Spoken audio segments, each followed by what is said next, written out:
সকলকে respiratory ফার্মাকোলজির part 1 ক্লাসে স্বাগতম। তো এই রেসপিরেটরি ফার্মাকোলজিতে আমরা মূলত দুইটা ডিজিজ নিয়ে কথা বলবো। প্রথমত আছে কি ব্রঙ্কিয়াল অ্যাজমা, আরেকটা আছে কি সিওপিডি অর্থাৎ ক্রনিক অবস্ট্রাকটিভ পালমোনারি ডিজিজ।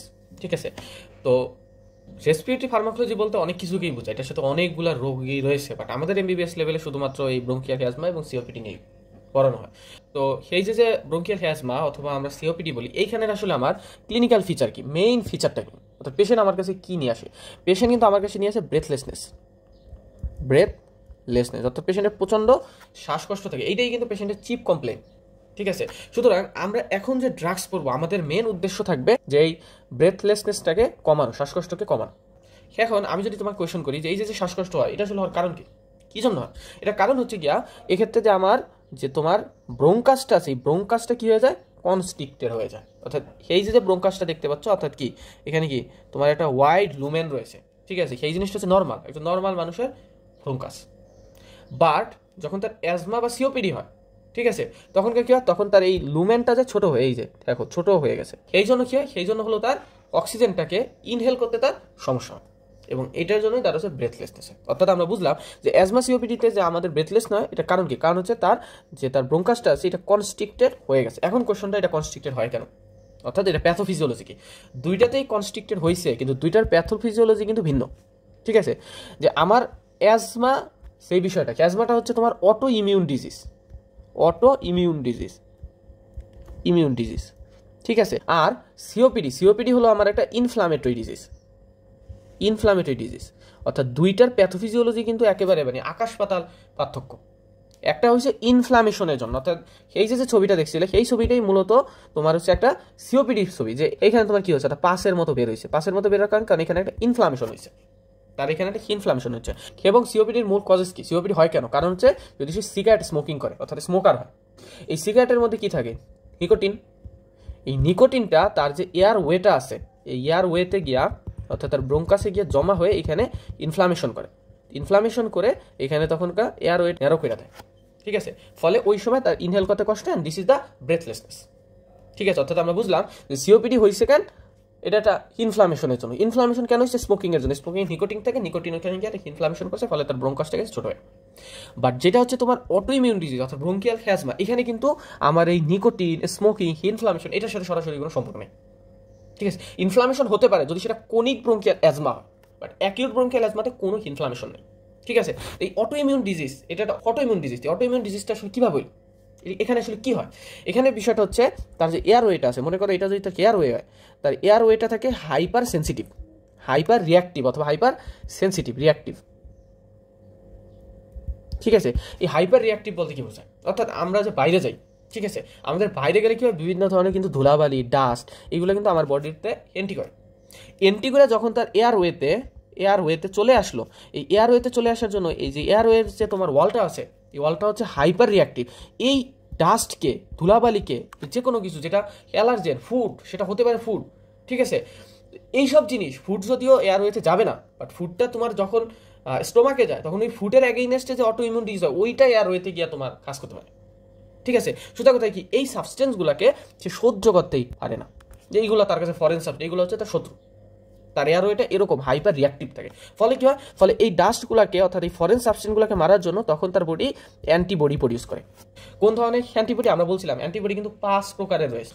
এখানে কোনটা? এখানে মেইনলি তৈরি হবে হচ্ছে ইমিউনোগ্লোবুলিন ই। ঠিক আছে, এবং এই ইমিউনোগ্লোবুলিনের ই এর একটা রিসেপ্টর থাকে হচ্ছে মাস্ট সেল আর হচ্ছে পেজোফিল। ঠিক আছে, তখনকার এই ইমিউনোগ্লোবুলিন ই কি করে, যে মাস্ট সেলে তার ইমিউনোগ্লোবুলিন ই এর যে রিসেপ্টর আছে, এই রিসেপ্টরের সাথে বাইন্ড করে। রিসেপ্টর বাইন্ড করার জন্য এইগুলা কি হয়, ডিগ্রানিউলেশন হয়, অর্থাৎ কি ব্লাস্ট করে। এবং এই ব্লাস্ট করার জন্য আমরা জানি মাস্ট সেল এবং বেজোফিলের মধ্যে একটা সাবস্টেন্স হয়, কি সেটা? হিস্টামিন রিলিজ হয়। এবং এই হিস্টামিনের কাজ ছিল কি, তোমরা প্যাথোলজিতে পড়ছো, হিস্টামিনের কাজ ছিল কি? ব্রঙ্কো কনস্ট্রিকশন করা। তাহলে আলটিমেটলি কি হলো, তার ব্রঙ্কাসটা কিন্তু কনস্ট্রিক্টেড হয়ে গেল। অর্থাৎ এরকম ওয়াইড লুমেনের ব্রঙ্কাসটা এরকম ন্যারো একটা লুমেনের ব্রঙ্কাসে কনভার্ট হলো। ওই সময় কি হবে, তার এইটা ব্রঙ্কাসটা যেহেতু এখন কনস্ট্রিক্টেড, ফলে তার অক্সিজেনটা ইনহেল করতে এখন কষ্ট হচ্ছে। This is the breathlessness. অর্থাৎ এইটুকু বুঝছো কিনা জাস্ট, যে আমরা এখানে যেটা পড়তেছি, আমাদের মেইন কাহিনীটা হচ্ছে কি, আমার ব্রঙ্কিয়াল অ্যাজমা হচ্ছে একটা অটো ইমিউন ডিজিজ, আর সিওপিডিটা হচ্ছে আমার ইনফ্লামেটরি। এখন যদি তোমাকে জিজ্ঞাসা করে ম্যানেজমেন্ট তুমি কীভাবে করবা, হোয়াট ইজ দ্য ম্যানেজমেন্ট, আমরা সিমটোমেটিক ম্যানেজমেন্টের কথা বলবো না, আমরা মেইন প্যাথোফিজিওলজিটাকে ভালো করতে চাই। তো প্যাথোফিজিওলজি ভালো করতে চাই তাহলে আমার কী করতে হবে, আমার ইনফ্লামেশনকে এখানে কমাতে হবে সিওপিডির ক্ষেত্রে। আর যে ব্রোঙ্কিয়াল অ্যাজমাস, এখানে আমার যে অটো ইমিউন ডিজিজটা আছে অর্থাৎ তার ব্রোঙ্কাসটা যে হাইপার রিয়াক্টিভ, এই হাইপার রিয়াক্টিভিটি তার কমাতে হবে। যদি আমি হাইপার রিয়াক্টিভিটি কমাতে পারি তাহলে আমার হচ্ছে এই তোমার ব্রোঙ্কিয়াল অ্যাজমাটা ভালো হবে। আর যদি ইনফ্লামেশন কমাতে পারি তাহলেই কিন্তু আমার সিওপিডিটা ভালো হবে। এটাই কিন্তু মেন, ঠিক আছে। অর্থাৎ ম্যানেজমেন্টের যদি কথা বলে তুমি কি বলবা, যদি অ্যাজমা হয় ব্রোঙ্কিয়াল অ্যাজমা, কি করব, যে আমার ব্রোঙ্কিয়াল হাইপার রিয়াক্টিভিটি কি করতে হবে, কমাতে হবে। আর যদি সিওপিডি হয় কি করতে হবে, এক্ষেত্রে আমার হচ্ছে কি ইনফ্লামেশন কমাতে হবে। এবং এই দুইটা কাজ করার জন্য যদি একটা ড্রাগসের নাম বলতে পারে, দিস ইজ দ্য কর্টিকোস্টেরয়েড,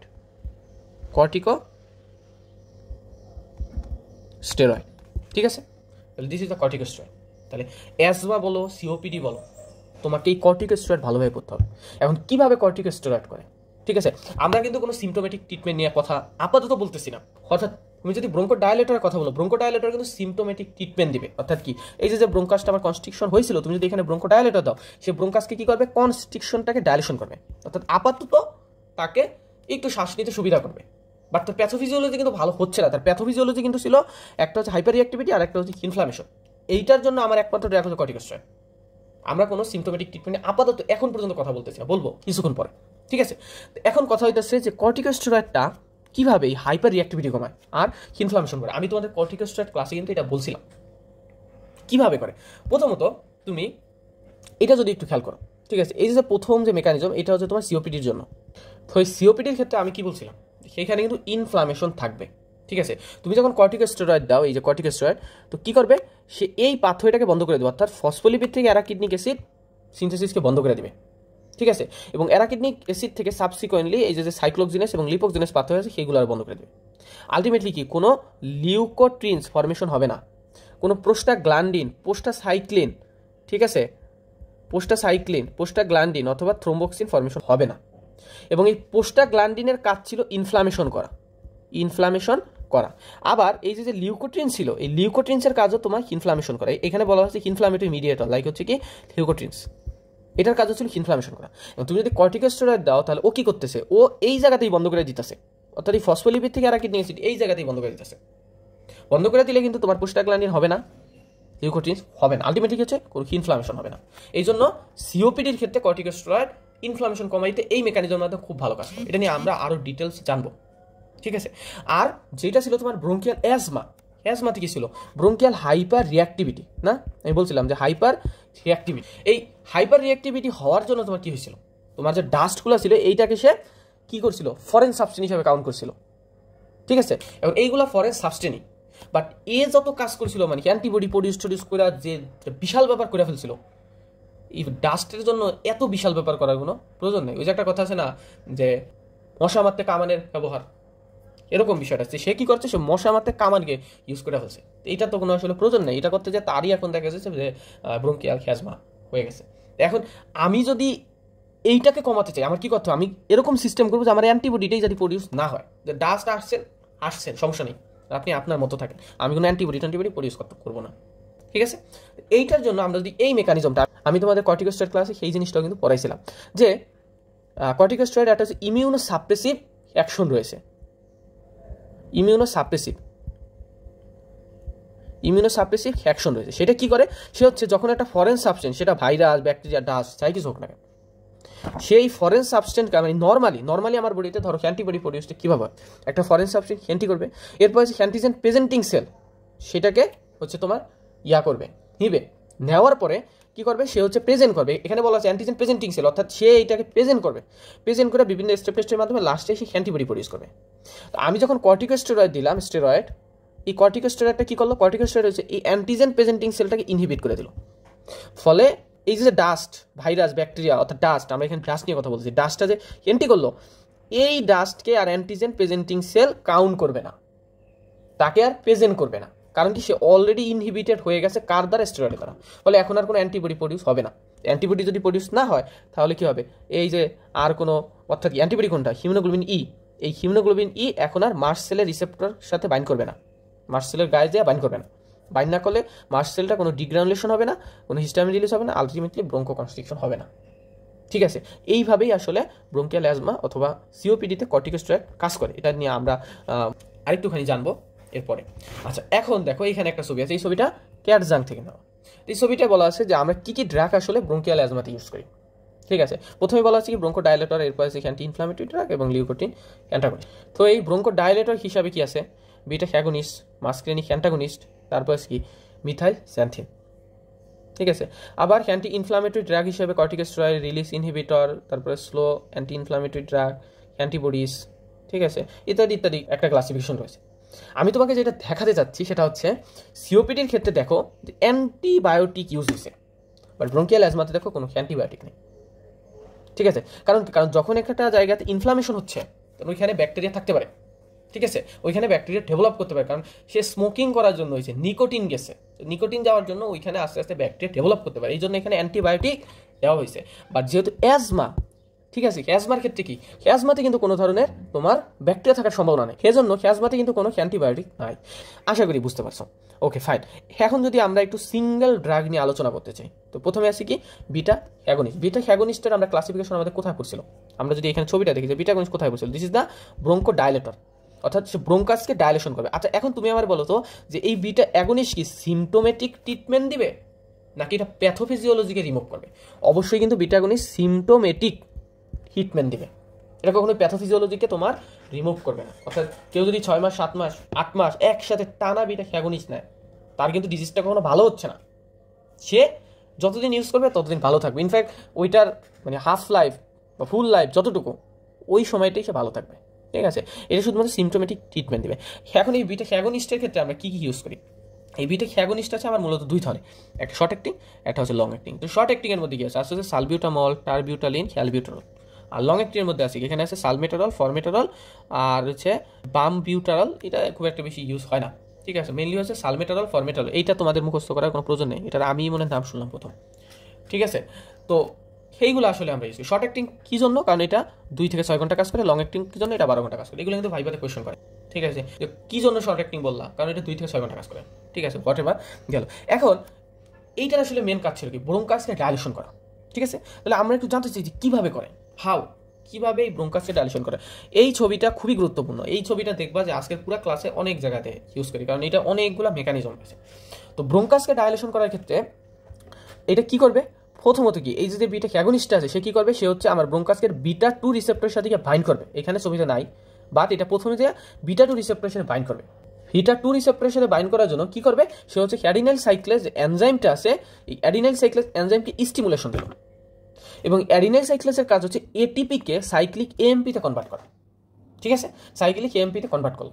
ঠিক আছে, এই সাইক্লিক এএমপিটার কাজ হচ্ছে তোমার ব্রঙ্কিয়াল যে মাসেলগুলো আছে এই মাসেলকে রিল্যাক্স করা। তাহলে যদি রিল্যাক্স করে দেয় তাহলে আলটিমেটলি কী হবে, ব্রঙ্কো ডায়ালেশন হবে। ব্রঙ্কো ডায়ালেশন, তাহলে ব্রঙ্কো ডায়ালেশন যদি হয়, আমার এইটাই তো ছিল কাজ, যে তার ব্রঙ্কাসটা কনস্ট্রিকশন ছিল, এখন আমি কী করলাম, ডায়ালেশন করে দিলাম, ফলে তার শ্বাসকষ্টটা কমবে।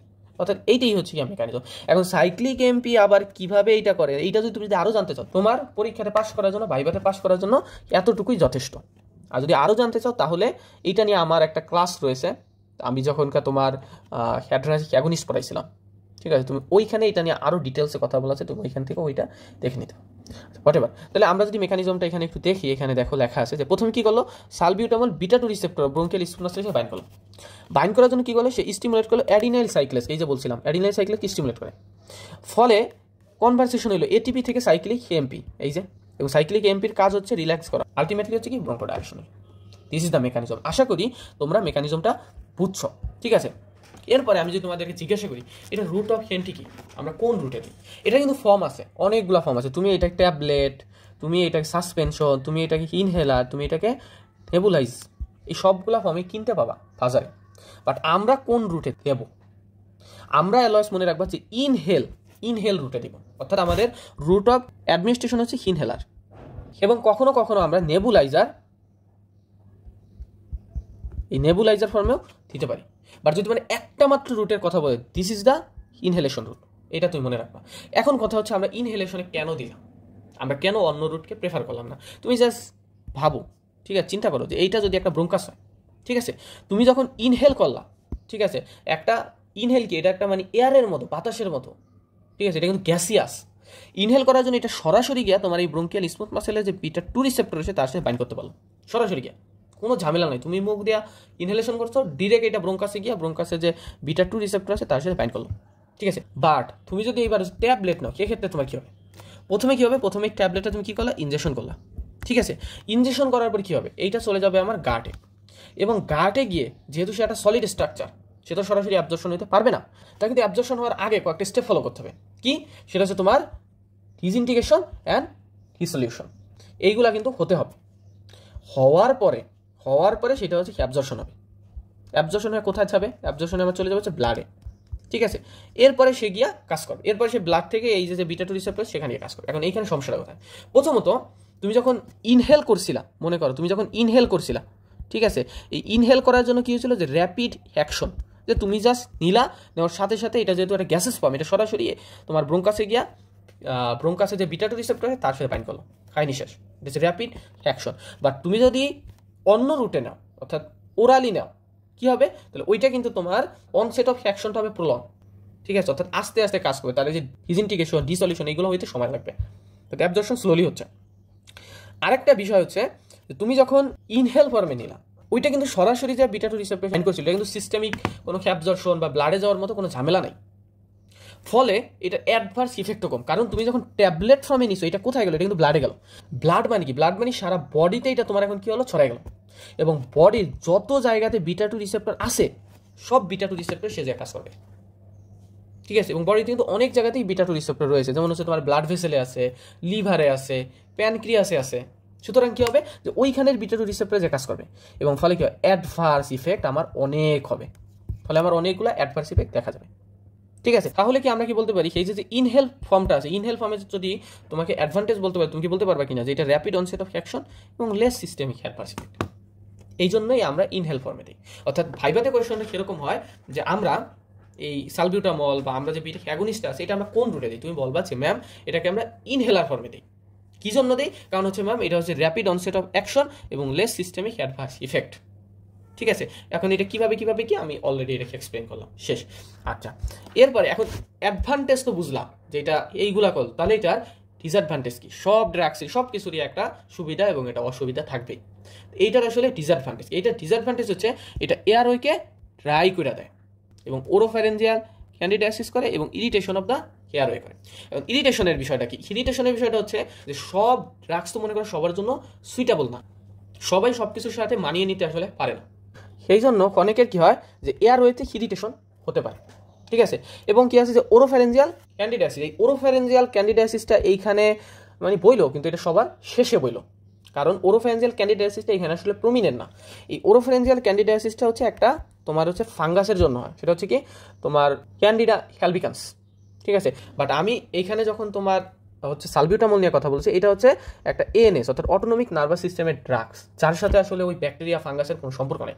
বাট আমরা আসলে যখন এই যে ইনহেলারের ডিসঅ্যাডভান্টেজ বলি, তখনকার আমাদের মুখে এই ওরোফ্যারেঞ্জিয়াল ক্যান্ডিডিয়াসিসের নামটা চলে আসে এবং ম্যাডামরা এটা আসলে শুনতে চায়, এই জন্য এটা আসলে বললো। কিন্তু মনে রাখবা সালবিউটামল অর্থাৎ বিটা অ্যাগনিস্ট যেগুলো আছে এইটার ক্ষেত্রে ওরোফ্যারেঞ্জিয়াল ক্যান্ডিডিয়াসিসটা এতটা প্রমিনেন্ট না, এটা কম করবে, এটা করবে স্টেরয়েড। কিভাবে করবে সেটা আমি বলবো, ঠিক আছে। আরেকটা হচ্ছে কি এয়ারওয়েকে ড্রাই করে দিতে পারে, কি জন্য করে, খুবই একটা সহজ হিসাব।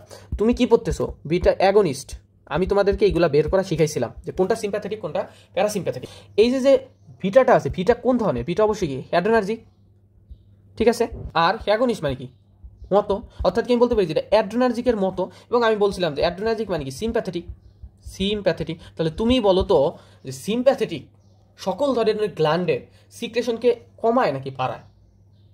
আমি কিন্তু অটোনমিক নার্ভাস সিস্টেম পড়ার সময় তোমাদেরকে বলছিলাম সিম্প্যাথেটিক প্যারাসিম্প্যাথেটিকের পার্থক্য মুখস্থ রাখা ফরজ, রাখতেই হবে। তাহলে আমি কিন্তু বলছিলাম যে সিম্প্যাথেটিক কি করে, সেটা হচ্ছে সকল ধরনের গ্ল্যান্ডের সিক্রেশন কি করে, কমায়।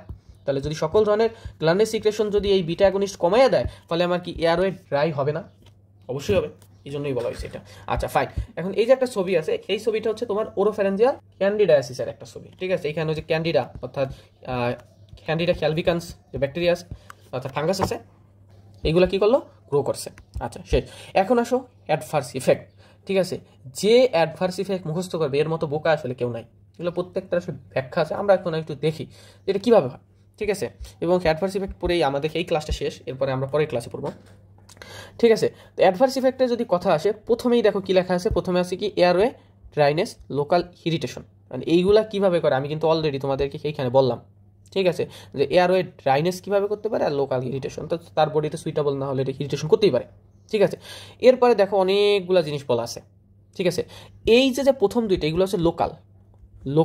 লোকাল মিনস কি, তুমি যদি ইনহেলার ফর্মে দাও, ইনহেলার ফর্মে দাও তাহলে এই দুইটা অ্যাডভার্স ইফেক্ট। আর এইগুলো হচ্ছে কি সিস্টেমিক বলতে কি বুঝো, অর্থাৎ তুমি যদি তাকে মুখে খেতে দাও ফলে কি হবে, ওইটা ব্লাডে চলে যাবে, অর্থাৎ সিস্টেমের ভেতরে চলে যাচ্ছে, ফলে যত জায়গাতে বিটা-2 রিসেপ্টরটা রয়েছে সব জায়গাতে গিয়ে ওটা কাজ করবে, এবং সব জায়গাতে কাজ করার জন্য তোমার এই অ্যাডভার্সগুলো হবে। অর্থাৎ কি এটা হচ্ছে কি আমার সিস্টেম। এখন আমরা আসলে জানতে চাই এটা আসলে কিভাবে হয়। ঠিক আছে, তাহলে আমরা খুব সিম্পল, আমরা একটাও মুখস্থ করবো না, আমরা একটু দেখি যে কীভাবে হয়। তুমি আমাকে তার আগে বলো, আমি এএনএসে পড়াইছিলাম যে বিটা-2 রিসেপ্টর কোন জিএস প্রোটিনের উপরে কাজ করে। আমি কিন্তু বলছিলাম পুরো এএনএস সিস্টেম জি প্রোটিনের উপর নির্ভর করে। তুমি যদি রিসেপ্টরের সাথে জি প্রোটিনের সম্পর্ক বুঝো, এএনএস তোমার জন্য পানির মতো সহজ। তুমি এই সম্পর্ক বুঝো না, তোমার কাছে এএনএস মানে আকাশ সমতুল্য কঠিন। বাপরে বাপ, এত মুখস্থ করতে হয় যদি তুমি এটা না বুঝো। তো আমি কিন্তু বলছিলাম যে বিটা-2 রিসেপ্টর কার মাধ্যমে কাজ করে, এটা জিএস এর মাধ্যমে কাজ করে। তো জিএস কি স্টিমুলেটরি, এস মিনস স্টিমুলেটরি, তাহলে সে কি করবে, স্টিমুলেশন দিবে সব জায়গাতে, অর্থাৎ সে যেখানেই গিয়ে কাজ করবে স্টিমুলেশন দিবে, অথবা কি ডিপোলারাইজেশন করবে, অর্থাৎ স্টিমুলেশন দিয়েই তো তোমার আসলে ডিপোলারাইজেশন হয়। ঠিক আছে, আবার কি করতে পারে, সেটা কন্ট্রাকশন করতে পারে, অর্থাৎ ডিপোলারাইজেশনে তোমার হচ্ছে কনসিকোয়েন্স, সেটাই হচ্ছে কন্ট্রাকশন। অর্থাৎ আমরা এইটুকু বুঝলাম যে বিটা-2 রিসেপ্টর কার মাধ্যমে কাজ করে, জিএস এর মাধ্যমে কাজ করে, এবং জিএস এর কাজ ছিল সেইগুলা। অর্থাৎ বিটা-2 রিসেপ্টর যেই লোকেশনে আছে সেইখানে এইটার স্টিমুলেশন হবে, অথবা ডিপোলারাইজেশন হবে, অথবা কন্ট্রাকশন হবে। ঠিক আছে, এবার মনে করো যে তুমি কোনো একজনকে এই বিটা অ্যাগনিস্টটা কি করলা, ওরালি খাইতে দিলা। তো ওরালি যদি খাইতে দাও, এটা কি করবে, এটা কিন্তু অবশ্যই অ্যাবজর্ব হবে কোথায়, ব্লাডে, এবং ব্লাডের মাধ্যমে সেটা বিভিন্ন বিটা রিসেপ্টরে চলে যাবে। প্রথমে মনে করো গেল হার্টের বিটা-2 রিসেপ্টর, হার্টে কিন্তু বিটা-1 রিসেপ্টর থাকে, বিটা-2ও থাকে, প্রমিনেন্টলি বিটা-1, বিটা-2 খুব অল্প পরিমাণে থাকে। অর্থাৎ তোমাকে যদি হার্টের একটা মাত্র রিসেপ্টরের কথা বলতে বলে তাহলে কিন্তু বলতে হবে বিটা-1, বিটা-2টা থাকে কিন্তু খুবই কম পরিমাণে। ঠিক আছে, তো বিটা-2কে কি করবে, সে স্টিমুলেট করবে। স্টিমুলেট করার মাধ্যমে কি হবে, সে জিএস প্রোটিনকে অ্যাক্টিভেশন করবে। কারণ কি, কারণ বিটা-2 রিসেপ্টর জিএস এর মাধ্যমে কাজ করে, এবং জিএস এর কাজ ছিল কি, জিএস এর কাজ ছিল স্টিমুলেশন, কন্ট্রাকশন, ডিপোলারাইজেশন। অর্থাৎ আমি কি বলতে পারি যে হার্ট রেটটা ইনক্রিজ করবে, ফোর্স অফ কন্ট্রাকশনটা ইনক্রিজ করবে। তো হার্ট রেট ইনক্রিজ করাকে আমরা কি বলি, এটাকে বলি না যে টেকিকার্ডিয়া। ঠিক আছে, তো কারো যদি টেকিকার্ডিয়া হয় তাহলে কি আমরা বলতে পারি না যে সেখানে পালপিটেশন হবে। পালপিটেশন মানে কি, মানে যে একটু বুক ধরফর করে। ঠিক আছে, তাহলে এইটাও কিন্তু হবে। আবার এরপরে দেখো কোথায় যাবে, এটা যাবে হচ্ছে ভলেন্টারি মাসেলে। ভলেন্টারি মাসেলেও কিন্তু বিটা-2 রিসেপ্টরটা থাকে। তো ভলেন্টারি মাসেলে গিয়ে কী করবে, ওইখানেও কন্ট্রাকশন করবে, ডিপোলারাইজেশন করবে। অর্থাৎ কি আমি বলতে পারি যে ভলেন্টারি মাসলটা এখন কন্ট্রাক্টেড হওয়ার জন্য তার হাত পা একটুখানি কাঁপাকাঁপি করবে, দিস ইজ কল ট্রেমর। এরপরে মনে করো যে এই ড্রাগসটা ব্লাড থেকে কোথায় চলে গেল, প্যানক্রিয়াসে। তো প্যানক্রিয়াসকে কী করবে, সেমভাবে স্টিমুলেশন করবে। স্টিমুলেশন দিয়ে কী করবে, ইনসুলিনের রিলিজটাকে ইনক্রিজ করবে, অর্থাৎ ইনসুলিনকে সিক্রেশন করবে। ইনসুলিনের কাজ ছিল কি, ব্লাড গ্লুকোজ লেভেলকে কমানো। দ্যাটস আমি বলতে পারি যে হাইপোগ্লাইসেমিয়া করবে। আবার যখন এটা লিভারে যায়, তো লিভারকে কী করবে, স্টিমুলেট করবে। এবং লিভারে একটা গুরুত্বপূর্ণ কাজ করে, সেটা হচ্ছে গ্লাইকোজেনোলাইসিস। ঠিক আছে, অর্থাৎ সে গ্লাইকোজেনকে ভাঙতেছে, গ্লুকোজ করতেছে। অর্থাৎ আমি কি বলতে পারি যে এক্ষেত্রে আবার ব্লাড গ্লুকোজ লেভেলটা আবার ইনক্রিজ করবে। সুতরাং আমি বলতে পারি যে হাইপার গ্লাইসেমিয়া করবে। ঠিক আছে, এরপরে দেখো ভাস্কুলার স্মুথ মাসেল। তো ভাস্কুলার স্মুথ মাসেলে কী করবে, কন্ট্রাকশন করবে, ডিপোলারাইজেশন করবে। ফলে কি আমি বলতে পারি যে ভেসোকনস্ট্রিকশন হবে। তো ভেসোকনস্ট্রিকশন যদি হয় তাহলে কী হবে, ব্লাড প্রেশারটা ইনক্রিজ করবে। ঠিক আছে, তো এই বিটা-2 রিসেপ্টর কিন্তু ভেসোকনস্ট্রিকশনও করতে পারে, ভেসোডায়ালেশনও করতে পারে। আমি এই জিনিসটাকে তোমাদের এইভাবে মনে রাখা শিখেছিলাম যে মনে রাখবা যে A B C T, a means হচ্ছে আলফা, তাহলে আমরা এমনি বলতে পারি আলফা-1 বিটা-2। ঠিক আছে, আলফা-1 রিসেপ্টর কী করবে, কনস্ট্রিকশন করবে, সি ফর কনস্ট্রিকশন, ভেসোকনস্ট্রিকশন করবে। আর বিটা-2 রিসেপ্টর কী করবে, ডায়ালেশন করবে, অর্থাৎ ভেসোডায়ালেশন করবে। এখন এই জিনিসটা কিন্তু কোথায় কনস্ট্রিকশন হবে, কোথায় ডায়ালেশন হবে, এটা কিন্তু তোমার নির্ভর করে যে ভেসেলটা কোথায় রয়েছে। ফর এক্সাম্পল, সেটা যদি স্কেলেটাল মাসেল হয়, এই স্কেলেটাল মাসেলের ক্ষেত্রে হচ্ছে কি হবে, হচ্ছে ডায়ালেশন। আর যদি হার্ট হয়, অর্থাৎ হার্ট রিলেটেড কোনো মাসেল হয়, তখন পাবে কনস্ট্রিকশন। ঠিক আছে, অর্থাৎ এটা নির্ভর করে যে কোন জায়গার ভেসেল। যদি তোমার স্কেলেটাল মাসেলের হয় তাহলে হচ্ছে এই বিটা টু রিসেপ্টর দ্বারা ডায়ালেশন করবে, ডায়ালেশন করে হচ্ছে তোমার কী করবে, ব্লাড প্রেশারকে কমাবে। আর যদি হার্টের হয় তাহলে ওই জায়গাতে আবার এই মেকানিজমে কনস্ট্রিকশন করবে, কনস্ট্রিকশন করে কী করবে, ব্লাড প্রেশারকে ইনক্রিজ করবে। ঠিক আছে, তো এখন যদি আমরা অ্যাডভার্স ইফেক্টগুলো দেখি যে কী আছে, দেখো ট্রেমর, পালপিটেশন, টেকিকার্ডিয়া, কী জন্য হয় আশা করি বুঝছো। এরপরে দেখো হাইপোটেনশন, হাইপোগ্লাইসেমিয়া, হাইপার গ্লাইসেমিয়া, আমি একটু আগে এক্সপ্লেনেশন করলাম। এবং এই পালপিটেশন ট্রেমর যখন হয় তাহলে কি আমি বলতে পারি যে এখানে কার্ডিয়াক অ্যারিথমিয়া হতে পারে। এবং যখন এতগুলো কন্ডিশন হয় তখন কিন্তু নার্ভাসনেস আর উইকনেস বিষয়টা হওয়া স্বাভাবিক। তো আশা করি কেন অ্যাডভার্স ইফেক্টগুলো এরকম তোমরা জিনিসটা বুঝতে পারছো। আচ্ছা, এখন যদি আরেকটা জিনিস তোমাদেরকে আমি বলি যে কখন হাইপোগ্লাইসেমিয়া করবে এবং কখন হাইপার গ্লাইসেমিয়া করবে, যেহেতু এটা দুইটাই করতে পারে। ঠিক আছে, তো কখন কোনটা করবে, মনে করো তুমি বিটা অ্যাগনিস্ট দিলা কোনো একজন অবিস পার্সনকে, তো অবিস পার্সনদের দিলে কি হবে। ঠিক আছে, অবিস পার্সনের ক্ষেত্রে কিন্তু এই লিভারের যে তোমার গ্লাইকোজেনটা আছে এটা কিন্তু ভাঙতে শুরু করবে, কারণ অবিস মানে কি, তার লিভারে অনেক গ্লাইকোজেন রয়েছে।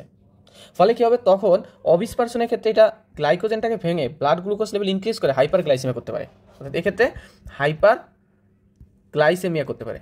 আবার ইউগ্লাইসেমিকও থাকতে পারে, কারণ এখানে প্যানক্রিয়াসটাও কাজ করছে।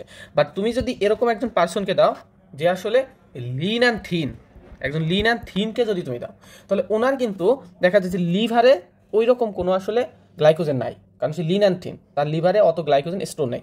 ওই ক্ষেত্রে তোমার এই প্যানক্রিয়াস ইনসুলিন সিক্রেশন ইনক্রিজ করে ব্লাড গ্লুকোজ লেভেল কমাইয়া হাইপোগ্লাইসেমিয়া করতে পারে, হাইপোগ্লাইসেমিয়া করতে পারে। অর্থাৎ আমরা বুঝলাম যে লিন অ্যান্ড থিন পার্সনের ক্ষেত্রে এটা মেনলি হাইপোগ্লাইসেমিয়া করে, আর অবিস পার্সনের ক্ষেত্রে ইউগ্লাইসেমিয়া করতে পারে, হাইপার গ্লাইসেমিয়া করতে পারে। ঠিক আছে, আশা করি এইটুকু বুঝতে পারছো।